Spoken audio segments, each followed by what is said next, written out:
क्या आप जानते हैं भगवान कृष्ण ने स्वस्थ जीवन के लिए गीता में क्या बताया है?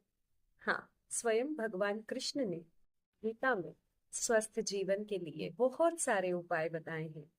भगवान कहते हैं, युक्त आहार विहारस्य युक्त चेष्टस्य कर्मसु युक्त स्वप्नावबोधस्य योगो भवति दुखा। छठे अध्याय का 17वां श्लोक, जहां पर भगवान ने आपकी जीवन शैली के बारे में वर्णन किया है। भगवान कहते हैं, युक्त आहार विहार से, जिसका आहार विहार युक्त हो यानी कि संयमित हो। यहाँ पर भगवान सात्विक भोजन के ऊपर जोर दे रहे हैं। जो माँ प्रकृति से दिया हुआ भोजन है, सात्विक है, शुद्ध है, पवित्र है, उसी भोजन को करना चाहिए।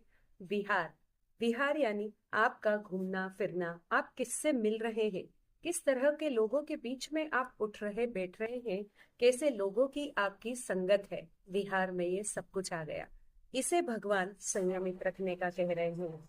भगवान कह रहे हैं, युक्त चेष्टा से कर्म से, यानी कि जो कर्म आप कर रहे हैं उनको करने के पीछे आपकी क्या चेष्टा है, आप किस तरह के कर्म कर रहे हैं।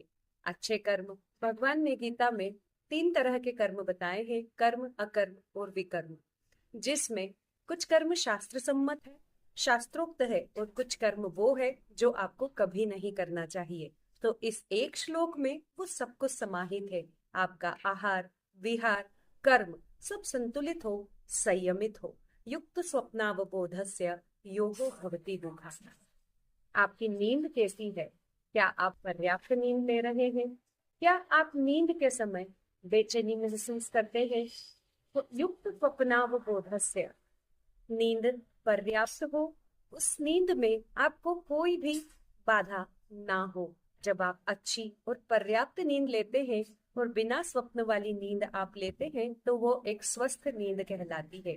यानी हमारी जो बुरी स्मृतियां हैं वो उस नींद के दौरान आपको परेशान ना करें।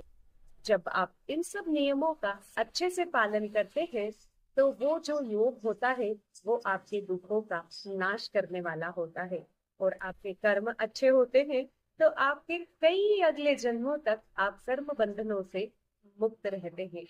ये श्लोक आपको जीवन जीने की कला सिखाता है, एक स्वस्थ जीवन कैसे जिया जाता है वो सिखाता है। अगर आप इस श्लोक का पूरी तरह से पालन करते हैं तो आपके शरीर में कोई रोग नहीं होता है। राधे राधे, हमेशा स्वस्थ रहें, खुश रहें।